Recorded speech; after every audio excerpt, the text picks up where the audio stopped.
The zoominar is about how to use the EUCAST and Nordicast breakpoint tables. And the two speakers are Erika Matuszek, who will start, and Barbara Holzknecht, who will continue. There will be time for questions at the end. Please use the chat, just like several of you have already done, to pose questions. I will try to keep track of them, and at the end, we will select a number of questions and see if we can discuss those. The seminar is being recorded. I will try to upload it to YouTube later on, and then provide a link for the Nordicast webpage.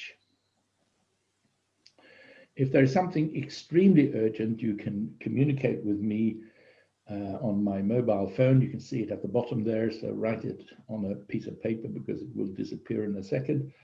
I'm not quite sure exactly what that could be, a fire in the lab or the house falling down or something, but if there is something very urgent, you can contact me over that number. So having said all that, thank you very much, and Erika, to start. Okay, thank you. So the focus of today's webinar will be on the EUCAST and the Nordicast breakpoint tables, but we also think if there is time, we will also have some basic information on how to measure zones. And we think that regardless of if you are new in the lab and in antimicrobial susceptibility testing, or if you have been working a while, it's quite good to hear this from time to time and to get your knowledge refreshed. So I will start with some basic information on how the EUCAST breakpoint table is organized. Barbara will then continue on to tell you what the Nordicast table will give you in addition. Why is there a Nordicast table and why could you use that? And also to explain what you can use the links in the breakpoint table to. And then we have, if we have time, a session on reading zones. And as Gunnar just said, in the end, we have time for questions and discussions, and you can post your questions in the chat function. The EUCAST breakpoint table presents species-specific breakpoints, as we call them. You could also call them organism-specific. For example, for Enterobacterales, we usually have common breakpoints. For Staphylococcus species, we have common breakpoints, but for other species, there are listed for a specific species, such as Streptococcus pneumoniae or Haemophilus influenza, for example. We publish a new version of the table every year on the 1st of January. This year's version is called 10.0. We try not to publish a revised version in between these main versions, but sometimes we do if there is an error that we have to correct or something really important that has to be changed. We could do a 10.1 or as we did for version 8.1 version. But we can also publish addenda where we have additional information. It can be breakpoints for new antimicrobial agents, which has been decided in between the main versions, and then we think that it's better to make them public on the website. And all information that is published in an addendum will be included in the next version of the table. We try to be very careful to highlight all the changes so that when you open the table, you will see what has changed from last year's table. So we use either yellow highlights if there is a cell where there is a change, mainly for breakpoints, but there are also some other cells with general information, for example. The comments, which are in text, are the changes are showed a bit different. In the comments box, when there is a new comment, it's underlined, and if we remove a comment, it's shown in strike-through text, and then it will be completely removed for the next version. So these are the ways that you can see the changes, and at the beginning of the table, there is also a list that lists all the changes for this version. So this is to make it easier for you to implement the changes in your laboratory information systems. For some specific organism-agent combinations, we also have pictures that show exactly how to read the zones. And as you know, there are recommendations and rules for how to read zones in general, but there are a few combinations of organisms and agents where it's very, very important or crucial to follow specific reading instructions for a correct interpretation of the disk diffusion test. And then we have chosen to include these in the breakpoint table. It doesn't mean that the other reading instructions are not important, but in this case, it will mean the difference between S and R, for example. At the beginning of the table, we have a tab called Guidance, where we try to explain everything, the format we have chosen, the yellow highlights. It also presents the reference methods that we recommend, broth microdilution for MIC. There are a few exceptions to that, where we have to use agar dilution, where broth microdilution doesn't give reliable results. And then the disk diffusion test. We have recommendations for which quality control strains to use, etc., etc. And here you can see those yellow highlights and explanations to everything that we can think of that you need to know. And for example, if you look at antimicrobial agent D, it also states Staph aureus, and that means that the breakpoints on that line is valid for Staph aureus only, even though they are part of the Staphylococcus species table. So if there is no specific organism or species listed, they are valid for all species or organisms in that table, and otherwise it's specifically listed if they are only valid for one specific or a few specific species. Breakpoint can be presented as normally, of course, as a value, an MIC or a zone diameter value. MIC breakpoints are expressed as susceptible less than or equal to a value, resistant more than a value. Zone diameter breakpoints are susceptible less than or equal to a value, susceptible more than or equal to a value, and resistant less than a value. Sometimes these values are the same and sometimes they are not. And we have chosen not to list the I category, which is now called susceptible increased exposure. So it has to be inferred from the values between, it is the values between the S and the R breakpoints. So if the S and the R breakpoints are exactly the same value, there is no I category. If there are different values, there is an I category and you have to calculate it. We will not talk today about the I category or the ATU, so there is another specific Nordicast webinar on that subject. A breakpoint can also be listed as note. That means usually that you can interpret the result from another agent. It can be, for example, interpreting amoxicillin results from ampicillin results, but it could also be from a screening agent, for example, cefoxitin, which we use as a screen for methicillin resistance in Staphylococcus species. So note is also a breakpoint, but you don't test that specific agent. IE means insufficient evidence, and it means basically that there is insufficient evidence to set a clinical breakpoint. But it can be useful to perform an MIC and to report that, but you cannot categorize into S, I, and R. And for IE, it's never useful to do a disk diffusion test. It has to be an MIC if you will get some important information out of it. If there is a dash, it means that susceptibility testing is not recommended, as the species is a poor target for therapy with the agent. And you can either not report at all or report as R without testing. Sometimes there might also be NA, which stands for not applicable. It's mostly used for screening breakpoints. In some cases, we have screening breakpoints with a disk diffusion test, but no corresponding screening breakpoint with the MIC, with an MIC test. And then it will be listed as NA for the MIC breakpoint. So these are basically the different variants we have. In the EUCAST tables, we also have one tab that lists dosages. They are divided into standard dose, high dose, a specific column for uncomplicated UTI, which was new in this year, and then one column for special situations, which might have some specific information for specific organisms or specific infections. This table just shows the standard dose, shows the lowest dose you have to use to be able to use a EUCAST susceptible breakpoint. To be able to report as susceptible, you have to use that dose or higher.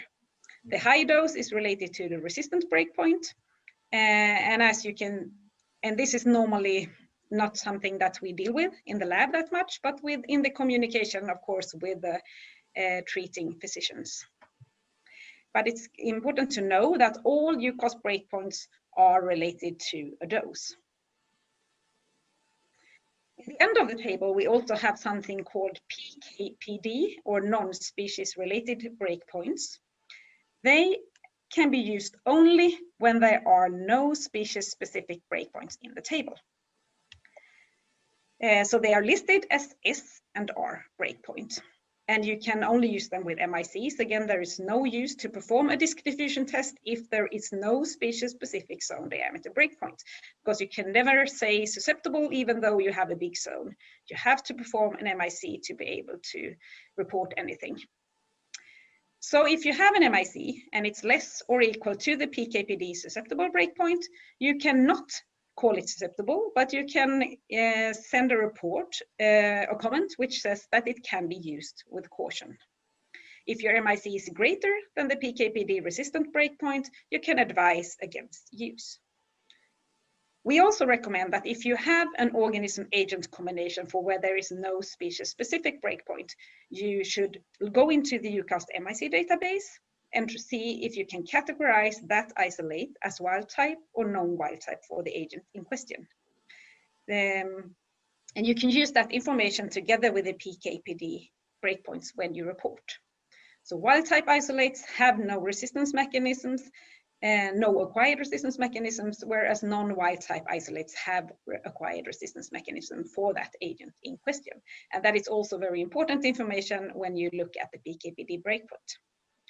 This is very clearly described in a guidance document, which is available on the EUCAST website, which is called Antimicrobial Susceptibility Tests on Groups of Organisms or Agents for which there are no EUCAST breakpoints. So I recommend that if you have to perform an antimicrobial susceptibility test for an organism and agent that is not part of the EUCAST table, that you go into that document and follow the EUCAST recommendations. Yes, Barbara, what does the Nordicast table give you in addition? Yeah, well, most obviously, if you go to the next slide, Erica, most obviously you get contact persons in your own Nordic country, and you get a translation to Nordic languages, at least Swedish, Norwegian, and Finnish. Another detail is that we have included some information on detection of resistance mechanisms and flowcharts directly in the Nordicast breakpoint table, which in the EUCAST system are in the in a separate document in the detection of resistance mechanism document. That applies for gram-negatives, Enterobacterales, and Pseudomonas. These flowcharts are only in the Norwegian and Swedish version of the table, not in the Finnish version, and they are currently under revision. They are largely congruent with the EUCAST document, and I won't get into more details with them. The most important point to stress here is that the Nordicast table is an adaptation of the EUCAST table to the conditions in the Nordic countries. And this adaptation includes that we only include relevant agents in the Nordic countries into the Nordicast table, and that we have extra information regarding the local epidemiology of resistance and resources of the Nordic laboratories. And we also include information on when you have to consider to send an isolate to the reference laboratories. So the Nordicast table has no contradictions or exceptions from the EUCAST breakpoints. It's an adaptation of the EUCAST table. If you go to the Nordicast homepage, nordicast.org, and you go to breakpoints and dosages, you find there links to the breakpoint tables in the top of the page. And these as the EUCAST table exist both in PDF and in Excel versions, and they exist in the 3 languages here, Swedish, Norwegian, Finnish. Below that, you also find the dosage tables in the 3 languages, and that is exactly the dosage tables from the Breakpoint table, which Erica already just showed you. So it's just to make it more easily accessible that we have got an extra link there, where you only get the dosage table. Below that, you can also find a link to the Swedish national dosage guidelines, and we will add other links to other national guidelines when they appear. In the bottom of the page, you get links to the contact persons in the Nordic countries, which is Karianne in Norway and Anna-Karin in Sweden, who's just appearing here as a picture, and Heikki in Finland, and then me in Denmark. So there is still some English text in the Nordicast table because we don't translate it all. What we don't translate is in the header of the species-specific sheets, the description of methods and quality control, which Erica just talked to you about. And then there is what we call the English trunk, which is the left-hand side of the species-specific worksheets, where you've got the agents and the breakpoints themselves. And this might include some short comments like for uncomplicated UTI only, or if they only apply for certain species within the group, which Erica also just mentioned, for example, for Staphylococci, when a breakpoint only applies for example, Staph aureus. Also the first sheet, the content sheet, and the changes sheet only is in English. But most of the information is translated to the Nordic languages, and that is, for example, general comments on top of or in the header of the species-specific sheets, and taxonomy comments in the header, and then most importantly, the comments on specific agents, which are on the right-hand side of the breakpoint table itself. These comments, unlike in EUCAST, are not footnotes. They are in the line of the specific agent. And if we've got comments which apply to a whole group of agents, as here for the penicillins, these will be on the top in a row above the specific agents within that group. And in contrast to the EUCAST table, when we change comments, we will just mark the cell yellow. We won't mark the text itself as a strike through.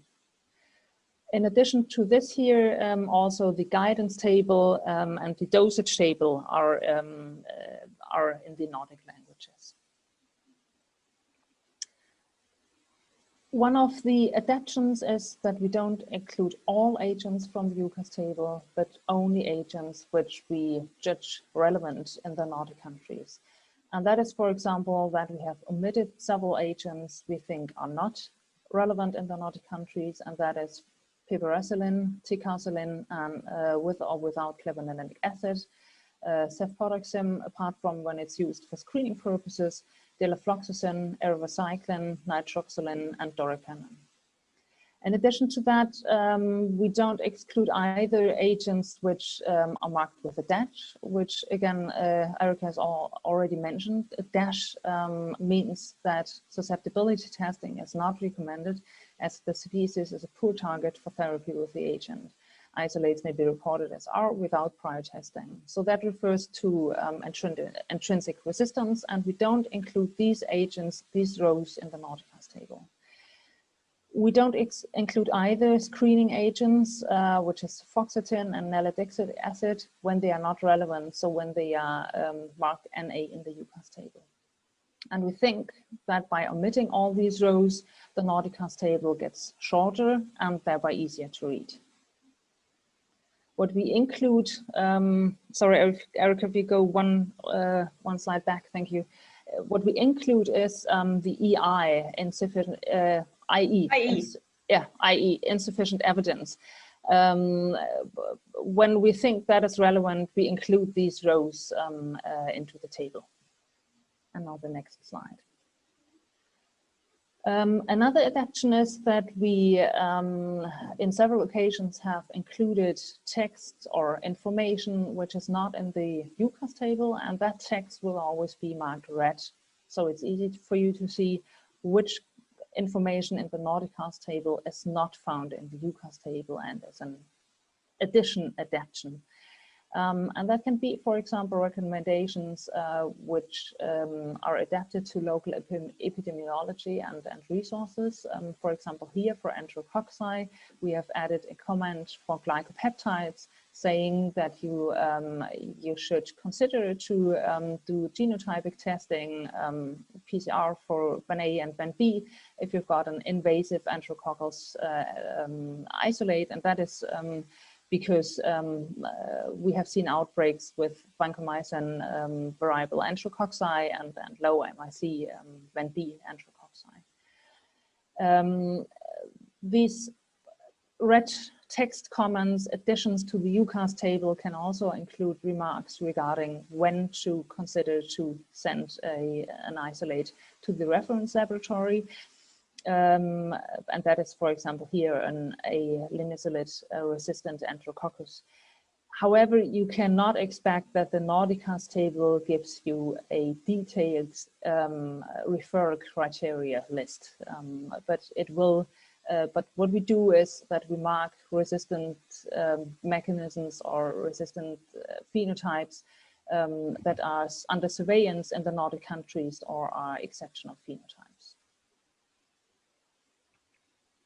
So in conclusion, the Nordicast table is an adaptation of the EUCAST table to the conditions in Nordic countries, and it's easier to read because irrelevant information is omitted.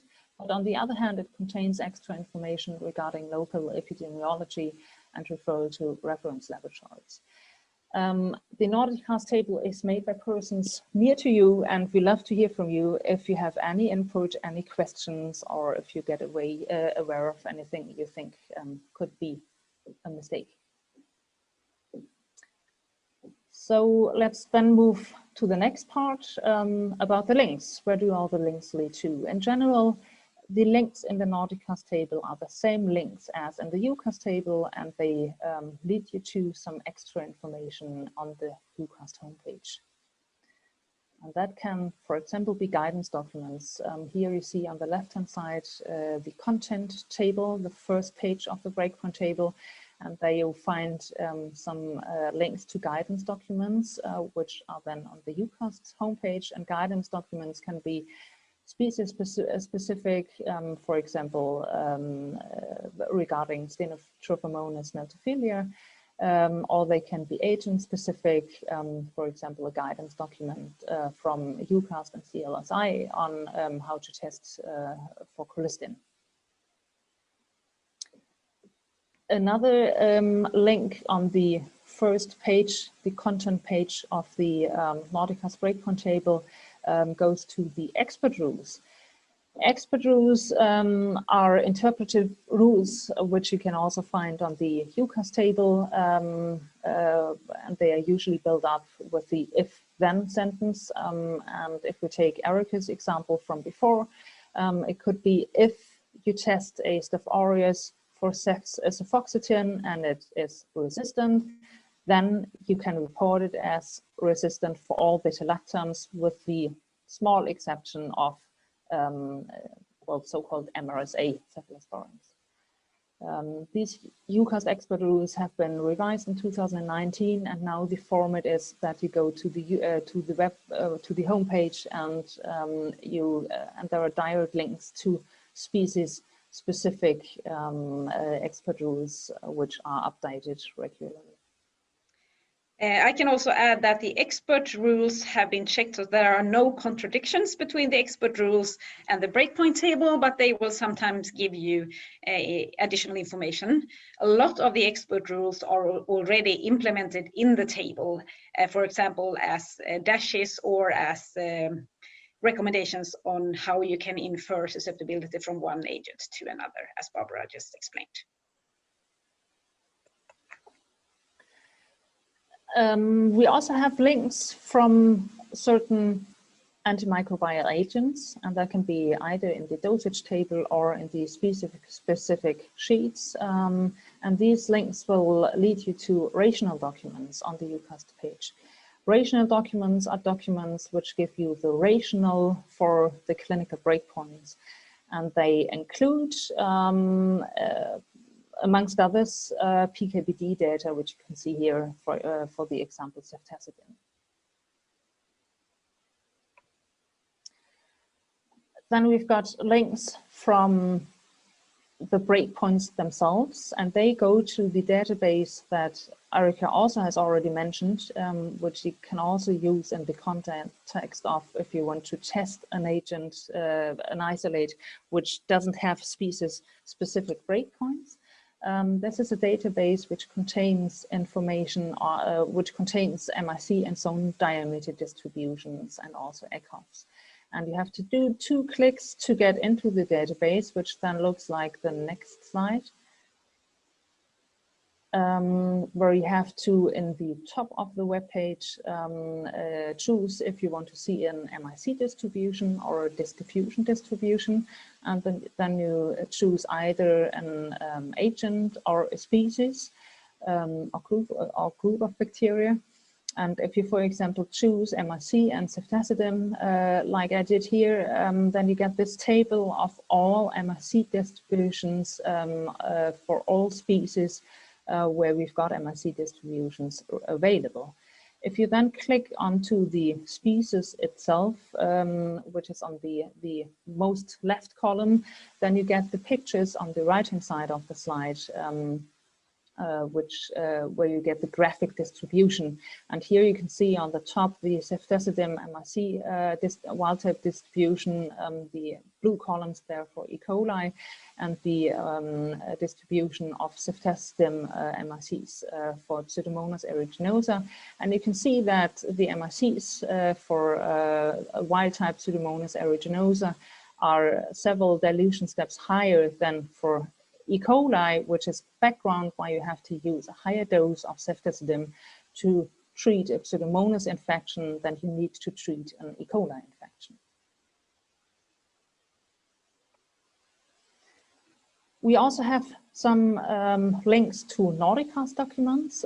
For example, here in the Enterococcus sheet, the comment I already mentioned on glycopeptides also includes a link to a method document, which is a Nordicast document, which you can find on the Nordicast website under methods, explanatory method documents, and then there you can click on a document which is called detection of glycopeptide resistance in enterococcal isolates. And lastly, the breakpoint table also includes some links to EUCAST warnings, and that could be, for example, colistin, which is so in the comment row for colistin breakpoints of the gram-negatives, you will find this link to the EUCAST warning, saying that you have to use a broth microdilution method to test for colistin susceptibility. And I think that was my last slide. Yes, it was. Gunnar, I wonder if we have any questions in the chat relating to the breakpoint tables. We have time to take them now. And if not, if you have questions, type them in the chat function, and Gunnar will keep track of them, and we will have time to discuss during the session. Yes, we don't have that many questions yet, but I think now that the presentations are done, people will maybe have time to write their questions in the chat. Meanwhile, I can tell you that we were 118 people altogether at the when everyone was logged on, which meant that the license for 100 was bust, and I managed to go into the Zoom account and increase the license by paying some more euros, and that's why we could have 118 on at the same time. I had one question here from Kyriakos Sarakoulias, and the question is, when it comes to the wild-type distribution table, I think that microorganisms without clinical breakpoints do not have an ECOF value. So to me, it is a little complicated how we can actually use this table when it comes to microorganisms without breakpoints. I don't know if Erica or Barbara wants to take that question, or do you want me to address it, or what do you want? I can start and then you can fill in, Gunnar. Okay. I think that the EUCAST database is based on available data.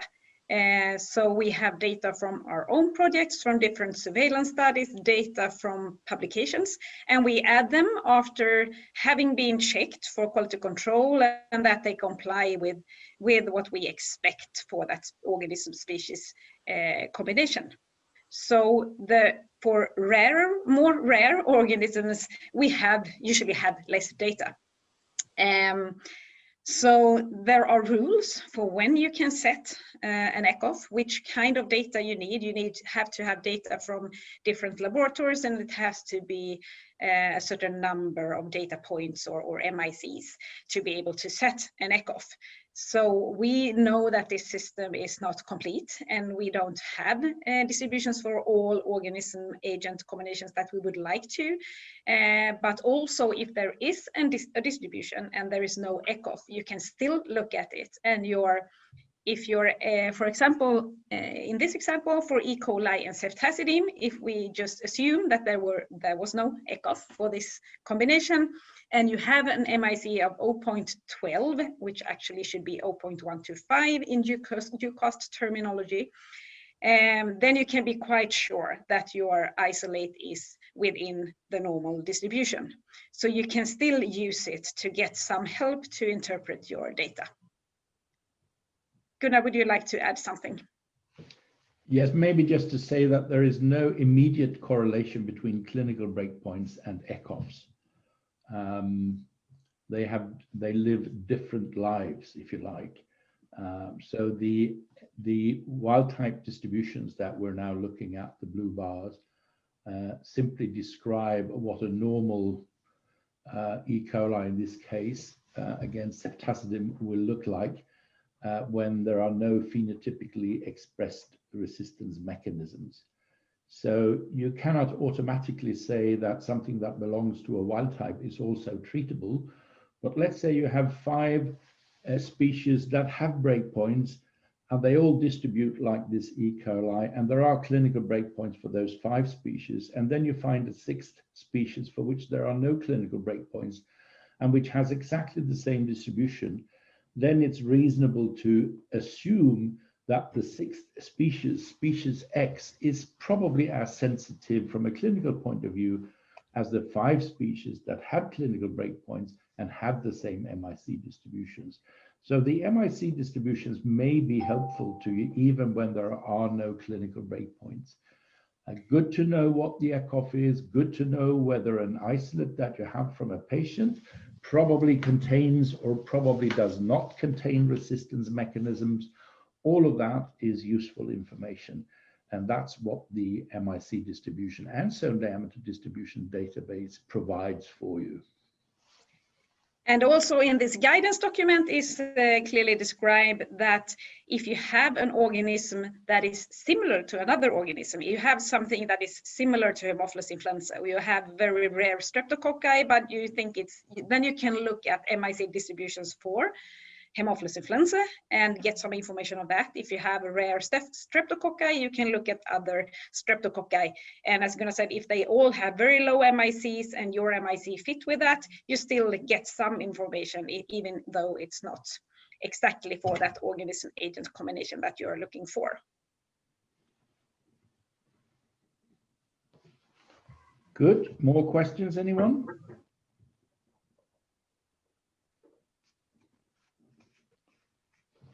There are no more questions in the chat. Well, I just popped up one. Here's a good question from Andreas Cederberg to everyone. Will there be PK/PD breakpoints for trimethoprim sulfur methoxazole? Excellent question. I think the answer is probably no, because it's difficult and complicated. And it's not something that we have discussed in EUCAST, and to the best of my knowledge, it hasn't been discussed in the SRGA or the Danish committee or any of the other committees either. I think for trimethoprim sulfur methoxazole, actually, what you need to do is you need to compare your organism, the organism you are interested in, with the MIC distributions of organisms where you have clinical evidence of success. And perhaps one of the more difficult ones are, for example, Stenotrophomonas maltophilia, Burkholderia pseudomallei, just to mention a few. But you also have more easy ones like E. coli and strep pneumonia, etc., etc. And I think it's probably safe to say that if you have an MIC of, let's say, 1 or possibly 2 or below, you are pretty safe. But still, if there is no clinical breakpoint and you don't have the clinical evidence, it's a bit of a chance, a bit of a gamble. But I think in those cases, it would be a gamble worth taking. But Gunnar, what is the reason why there is not a PK/PD breakpoint for trimsulfur? Is that because of lacking PK/PD data? Because as far as I remember, most of the species-specific trimsulfur breakpoints are in the very same range. Yes, I think the answer is it's an old drug. So, the money or the interest to perform these studies on trimethoprim sulfur hasn't really been there. So that's one of the answers. The other answer is that it's actually complicated because it's 2 active drugs, which is more complicated than, for example, performing PK/PD studies on, let's say, a beta-lactam plus an inhibitor, because the inhibitor is mostly inactive. So it's really the PK/PD of the mother agent, which is less complicated. I'm not saying that it can't be done. I'm sure it could be done, but I haven't seen any discussion on should we not do that? Should we not try to accomplish that? It hasn't been prioritized, at least. So my guess is that it will be a while before we see any. Okay. Shall we continue with reading of zones? And in the meantime, if you have more questions, it can be related to the breakpoint tables or to reading of zones, you can continue to post them in the chat. Yeah, good idea. We have a reading guide, since it's quite difficult to describe only with words exactly how to read the zones. So we decided to publish a reading guide with pictures to try to be very clear and to explain how zones should be read, both for general reading instructions and for some very specific instructions for specific organism-agent combinations. You will find it on the EUCAST website. We used to have a version in Swedish on the Nordicast website, but it's actually very difficult to keep these versions updated in different languages. So now we only have the version in English on the EUCAST website. And you will find it under AST of bacteria, disk diffusion methodology, and then EUCAST disk diffusion reading guide. The general recommendation is to read zonages at the point of complete inhibition as judged by the naked eye with the plate held about 30 centimeters from the eye, illuminated with reflected light. And that means that you should hold the plate at an arm's distance approximately. You should take what you see into account, but you should not look very carefully for tiny colonies, haze within the zone, etc., unless it is specifically stated. You should not use transmitted light if it's not specifically stated. That means that you hold the plate up to the light, or a magnifying glass. So you should just follow the instructions and take what you see into account. In the latest version of the disk diffusion manual and the reading guide, we also have added a small clarification or additional information that if you hold the plate at a 45-degree angle to the workbench, it may be easier to read zones. And sometimes I think you all know that if you tilt your plate back and forth, the zone will change a little bit. But if you hold your plate at a 45-degree angle, it will more be a stable zone. And for Campylobacter, we recommend that you always do that. For other agents, it's more a recommendation that you can do it when it's difficult to read. But sometimes when you have some tiny haze or small colonies close to the zone edge, if you cannot see them when you hold the plate at a 45-degree angle, then you should not take it into account. In addition to having reflected light, and we recommend that you have a separate lighting source, and that's the upper part of the upper picture, a specific lamp, not only the ceiling lighting. So a specific lamp that you can also direct as to make it more suit yourself when you read zones. And that's the recommendation both for Millihinton plates without supplements and for the MHF plates, Millihinton with defibrinated horse blood and beta NAD. For the standard unsupplemented Millihinton plates, you should read from the back of the plate and you should have a dark background. Reading from the back of the plate helps you a little bit to not see these very, very tiny hazes within the zones that you should not take into account. For the MHF plates, that's not possible, so then you have to remove the lid and read from the front of the plate. But still, you should keep it at the distance and not look too close to look for very, very tiny growth. If you have colonies within the zone, you should first consider if this is contamination. And nowadays that's quite easy because you can do a Walditoff and get the result quite quickly. But then we know sometimes resistance is expressed as colonies within the zone. So if it's not a contamination, you should take them into account. This is typical for ESBL producing Enterobacterales, for Haemophilus influenza with PBP mutations, that is chromosomal resistance, that you get a zone edge, but then also colonies within the zones. And these colonies should be taken into account. And you should read the colony-free zone. And sometimes that would mean that there is no zone because there will be colonies all the way up to the disc or spread inside the zone all the way up to the disc. There are a few exceptions for this. Mesillinum zones and phosphomycin zones, there you should ignore the colonies. This is stated in the breakpoint table, but those are the exceptions, and the normal situation is to take them into account. As you know, some zone edges are very clear and sharp, and those are easy to read, but it gets more complicated when they are fuzzy and when they change. You're getting gradually less and less growth.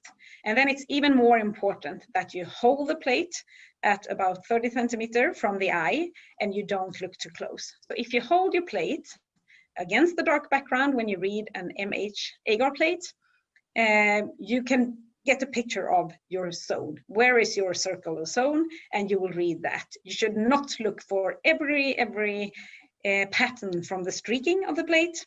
So if you have a few tips going into the zone, you should ignore those.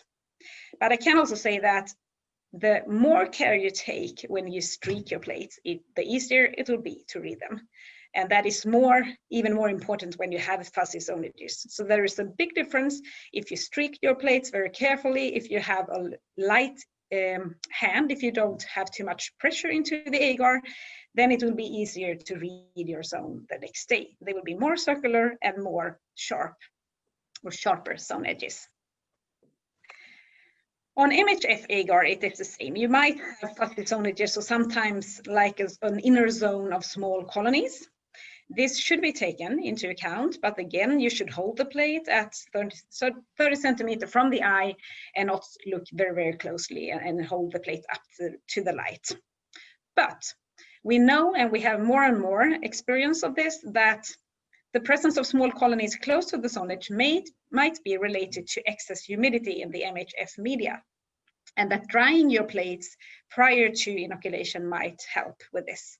This is the same for haze within zone. I think that's more common for Haemophilus influenzae, for example, that you could see that you have a light haze in your zone that could also be related to excess humidity. So, first of all, you should store your plates, if you have in-house produced plates at 4 to 8 degrees Celsius, and if you have commercial plates, they should be stored according to the manufacturer's instructions. If you buy plates, on the other hand, and even sometimes for in-house produced plates, they are packed in plastic bags, and that will increase the moisture. They are packed in plastic bags to extend the shelf life because they will otherwise dry if you keep them too long. But if you have problems with your plates being too humid, then it might be good to unpack plates that you think that you probably will use within a week, for example, even for commercial plates. And when you open an agar plate, before inoculation, they should always reach room temperature. But if they are at room temperature and you open your plate, if you look at the upper picture, there should be no drops of water on the agar surface, but not on the inside of the lid either. So the best option is if your agar surface is dry and you have no condensation of the inside of the lid. And you can dry plates either at 20 to 25 degrees overnight or in an incubator at 35 degrees for 15 minutes with the lid removed. And you can see an example at the lower picture there on drying plates in the incubator. We know that it's especially important for MHF. We recommend to always dry plates when testing Campylobacter, and that it will also reduce swarming. But we also know from experience that drying plates will make it easier to read zones, and especially on MHF agar, because those tiny colonies and haze will disappear when your plates are not too humid. Another thing that might be difficult, and which you also have only on the MHF plates, is that sometimes it might be difficult to differentiate between growth and hemolysis for hemolytic organisms. The main recommendation is that you should read inhibition of growth and not inhibition of hemolysis, but it's not always easy to differentiate between them. And the best way to do that is to tilt the blade back and forth. And here I think you should go. Here you have to go against that advice, holding the plate at 30 centimeters from the eye. Now you have to look a little bit closer. Tilt the plate back and forth, and then you can see if there is growth or not in the area where you have hemolysis. But you can have as a basic rule or basic rules that beta hemolysis is usually free from growth, and that it's usually not so difficult to see. So beta hemolytic organisms, there you can see that the hemolysis is clear and you have no growth. For alpha hemolytic organisms, there is often growth in the area of alpha hemolysis. And if you tilt the plate, you can usually see that you have colonies there. They might be more flat, or it might be like an inner zone of less colonies, but you still have colonies in the area of alpha hemolysis. And this is most common for Streptococcus pneumoniae and beta-lactam antibiotics. Can also be for virulence group Streptococci, of course.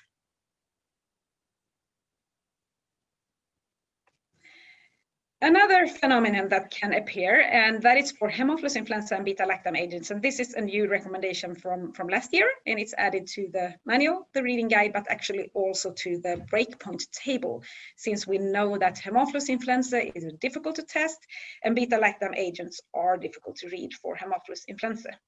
Sometimes you can get a phenomenon like this, that you have a zone, then you have a clear part just inside the zone, and then you have growth again around the disc. If it looks like that and you have that clear zone close to the zone edge, you should ignore the growth that is around the disc and read the outer zone. And we see this both for susceptible isolates and isolates with resistance mechanisms, and we know that it's not related to the resistance mechanisms, it's related to technical issues. It could be humidity, or that the organism grows so well on the media and that it starts to regrowth around the disc, but that's nothing that you should take into account when you read your zones. This might be difficult when you have smaller zones, and then it's more difficult to find that clear area. These are examples for amoxicillin, clavulanic acid, and benzyl penicillin. You can also see it for cefotaxime, for example, but then it's usually easier because you have a larger zone and that clear area is bigger. So if you are uncertain, is this just regrowth around the disc, or do I have growth of small colonies in the whole zone? You should take the safer alternative and take it into account. And yeah, as the last part of the reading, there are other specific reading instructions. I've already mentioned mesalenum and fosfomycin. There are another few in the reading guide, but these three are very, very important reading instructions or reading exceptions. They are all with pictures in the breakpoint table.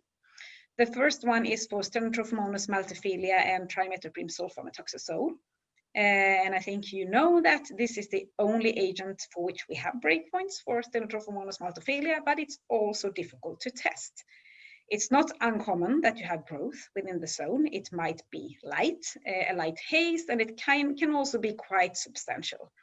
And for this combination, you should ignore, if you can see an outer zone, you should ignore the growth within the zone, even if it's substantial, and read the outer zone. And then you interpret your zone diameter according to the breakpoints. Staph aureus and benzyl penicillin. In this case, you read your zone diameter, but you also have to examine the zone edge. And this should be done with transmitted light, which is when you hold your plate up to the light. And you can report susceptible only if the zone diameter is above the susceptible breakpoint and if you have a fuzzy zone edge. For enterococci and vancomycin, it's the opposite. You again have to examine the zone edge, but it has to be sharp. So for enterococci and vancomycin, hold the plate up to light if you have a sharp zone edge, and if your zone diameter is above the susceptible breakpoint, you can report susceptible. For both Staph aureus and benzyl penicillin and enterococci and vancomycin, if you are uncertain, you cannot really say, is this sharp or fuzzy? You should go with a resistant alternative or do another confirmatory test. And in these two cases, it's again very, very important that you streak your plates carefully. Enterococci have small colonies and they could be quite light growth, a poor contrast between growth and the agar.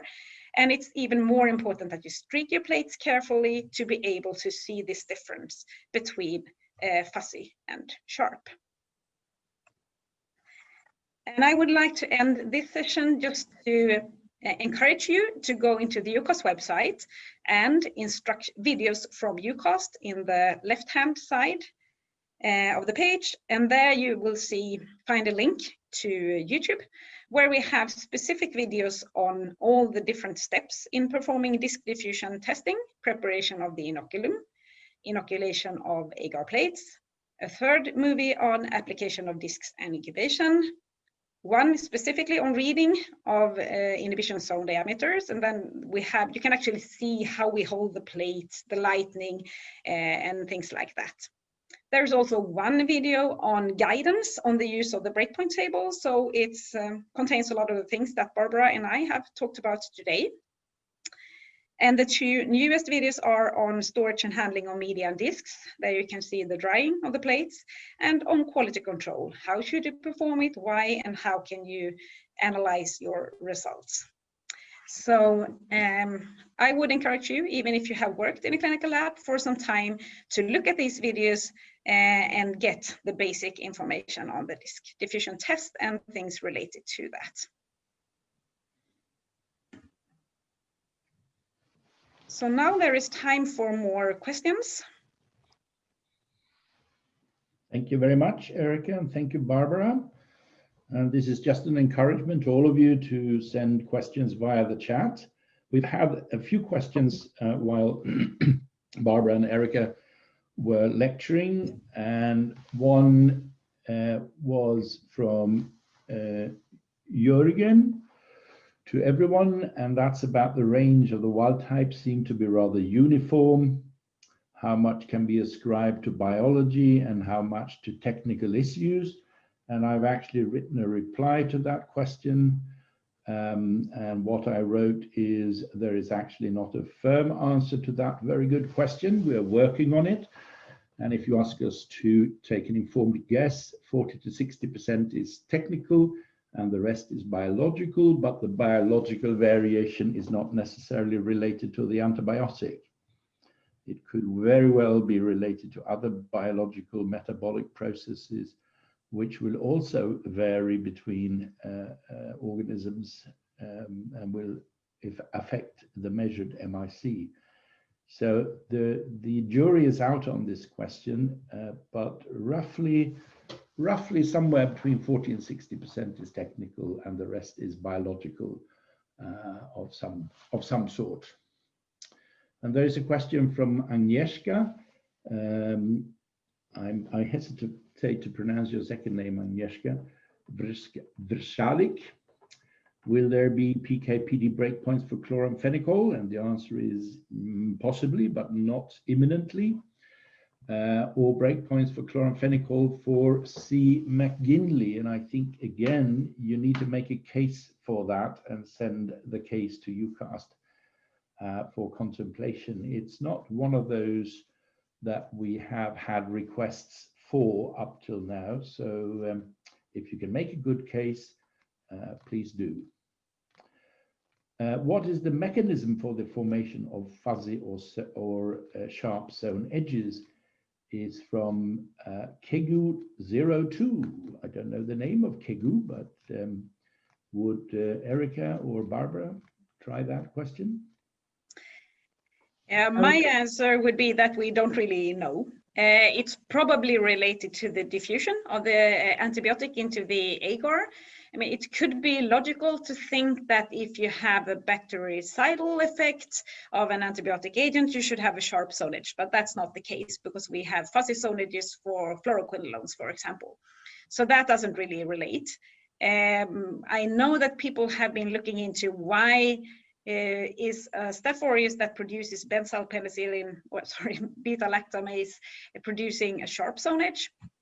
And I don't think that anyone really knows. Barbara and Gunnar, you can fill in if you have any additional information.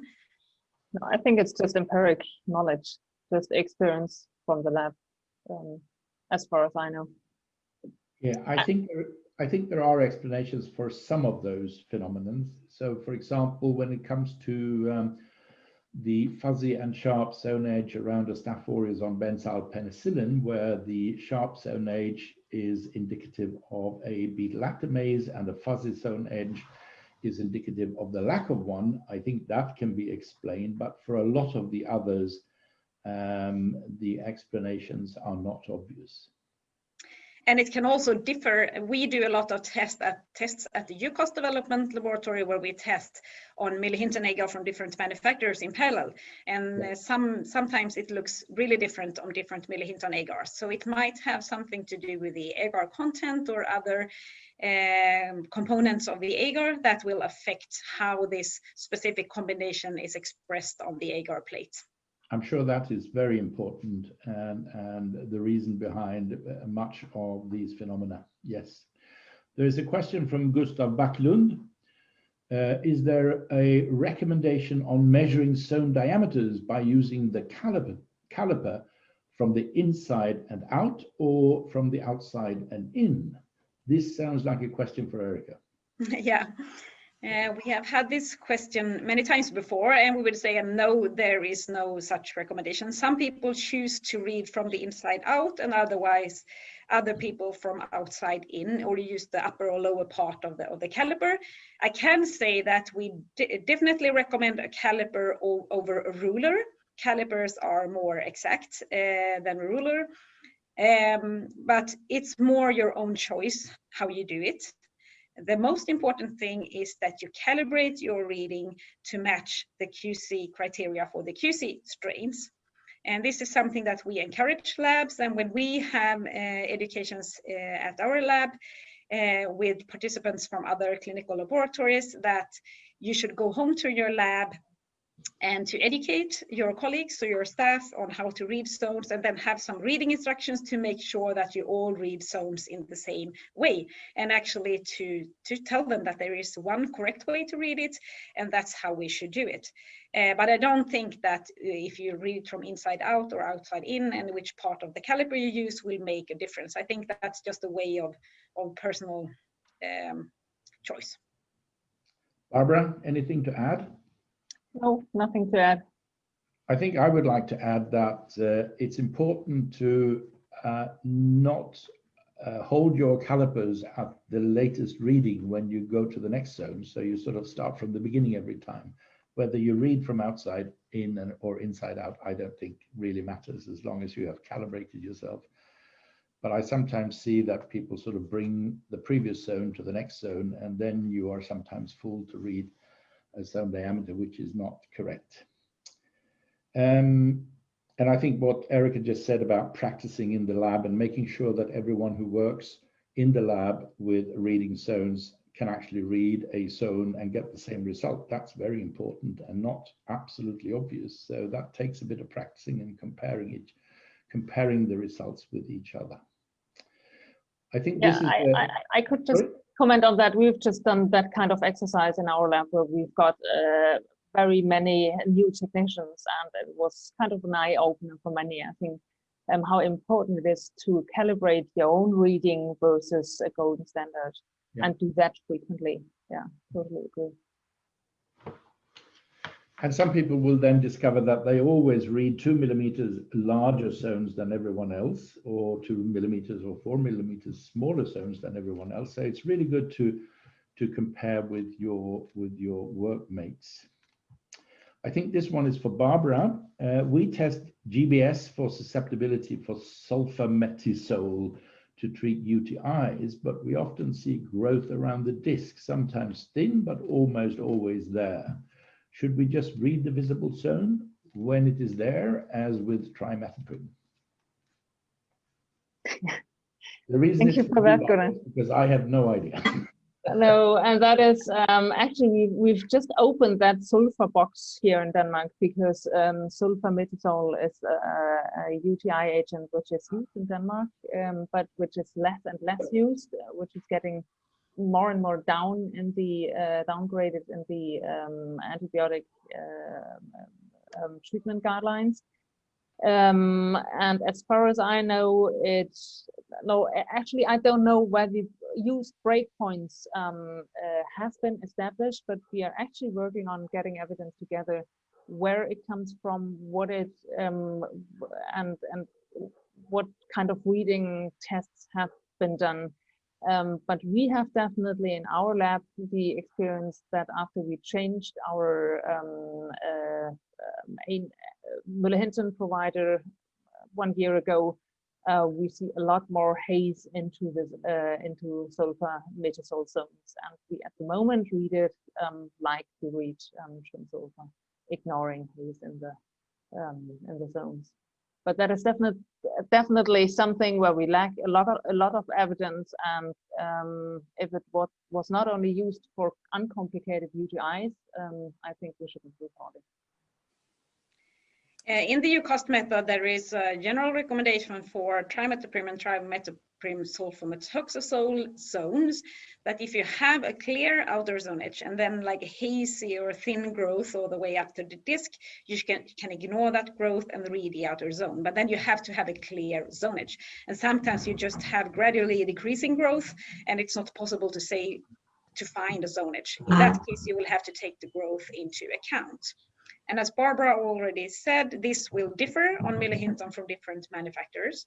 And the reason is that the thymidine in the media, there is thymidine in all Møller-Hinton, but the levels differ. Thymidine will affect trimethoprim and trimethoprim sulfamethoxazole in vitro and counteract the activity.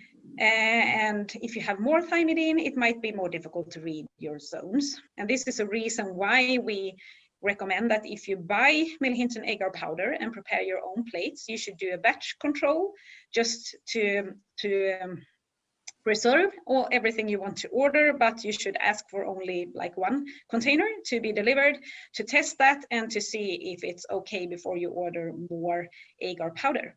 And one specific thing you should look at is Enterococcus faecalis, QC strain, and trimethoprim sulfamethoxazole if you have clear zonages, or clear zones. If you have growth within the zone, there might be too much thymidine in your media, and you might have problems with that. And unfortunately, when you add defibrinated horse blood, you increase the thymidine content a bit, so it might be also difficult. For some streptococci, we know it's difficult. And that is a reason, for example, why we haven't been able to establish a zone diameter breakpoint for trimethoprim and group B streptococci, because we cannot make it to work on the agar plate. Thank you, Erica. Here is a question from Lisa Heldahl in Gothenburg. In your experience, are there any obvious pitfalls to be aware of when inferring interpretations of MIC values from wild-type distributions for species lacking clinical breakpoints? Who would like to go first?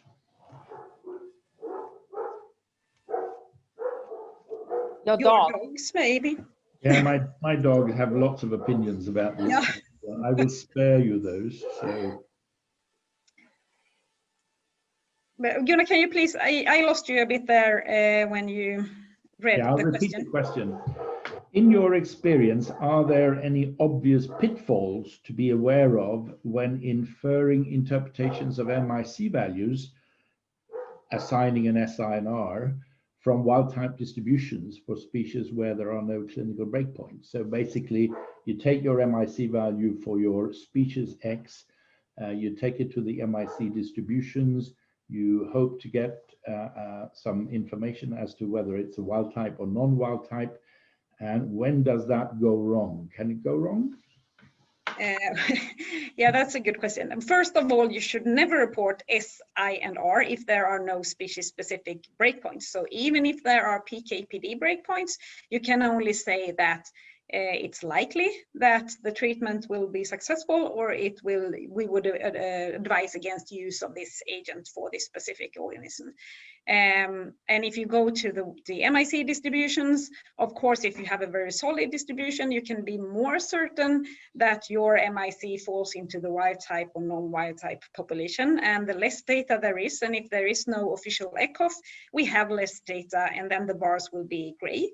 Then you are a bit more uncertain. But whenever you do something where there is not a species-specific breakpoints, you should be careful with what you report, and you should not report S, I, or R, or only more discuss that it's likely that this bacteria can be successfully treated, but we don't have specific breakpoints for this. Since Eric and I are part of the National Reference Laboratory for Phenotypic Susceptibility Testing, we're pretty used to this question. And what we quite often do is we will write a comment saying that, if this bug had clinical breakpoints, and with the MIC that we have measured, and had it been an E. coli or a Pseudomonas aeruginosa, and we then sort of add the species that have breakpoints, and we say, had it been one of these, it would have been reported susceptible. And I think that's as far as you can go with just an MIC. But at least it gives some backbone to your recommendation as to whether it can probably be treated or probably not be treated. And sometimes you would have to write, had this been an E. coli, it would probably have been called susceptible. Had it been a Pseudomonas, it would have been resistant. So, the jury is out on this, and you will have to proceed with caution. But I don't see any immediate pitfall with going into the wild type distribution, provided you have quality controlled your MIC measurement. And that is sometimes a problem, because you're possibly dealing with a species where the method per se has not been properly validated. So that may be more of a problem than the actual MIC distribution. Does that satisfy you, Lisa, as an answer? Or Lisa says thanks. So I think that's what she means, that it was satisfactory. Okay, everyone. Yeah, I'm just telling you that it's now 10 minutes past 2. We have lost roughly 30 participants. We're down to 90. We're happy to go on for a while more if you have more questions. And also to remind everyone that there will be more Nordicast webinars, and you can see all of them pop up one after another on the Nordicast webpage, so keep an eye out there. We have managed to arrange it so that those who are not allowed to use Zoom but can use Teams can actually log on to a Zoom meeting with an application that I bought at a cost. Again, our sugar daddy is EUCAST, so that's fine. And I've had word from Ulrik in Odense saying that it seems to work fine, so that's good. We could announce that the next Nordicast webinar will be on the I category and the ATU. Yes. And then the third one, which is planned for this year in the beginning of December, will be on rapid AST from blood cultures. So those are the 2 additional webinars we have planned for this year. Yeah. And also, would you like to say something? Yeah, should we maybe mention that the new definition of I and ETU, that will be on the 27th of November? Yeah. So everyone is aware of that. And the RAST is on the 5th of December, right? Yeah, I think that's right. Yeah. And also to add, I think it's actually the 3rd of December, since 5th of December is a Saturday. But yeah, it's first week of December. 3rd December. Yes, and that's why I said to keep an eye out at the Nordicast webpage, so you are not confused about the dates, because the dates there will be correct. And also on the EUCAST webpage, because there are a number of zoominars coming up on the EUCAST webpage as well, and they will be slightly different than the Nordicasts.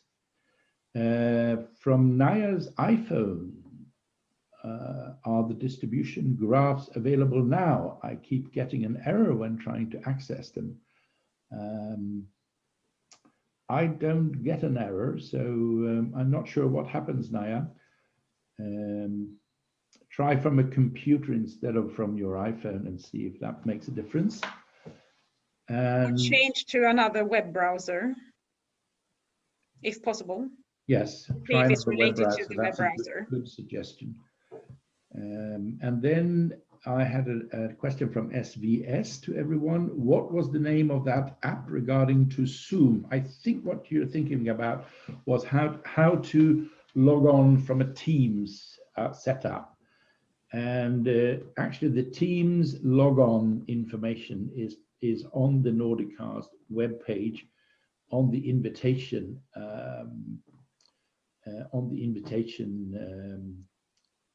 information how to log on.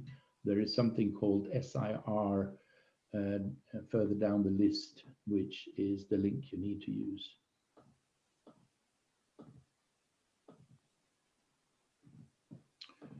Okay, so that was that. Any more questions, anyone? We can also mention that we will send you an evaluation after the second zoominar, after the second Nordicast zoominar, to get your input on what worked, what didn't work, what would you like us to change for the next time. Good, excellent.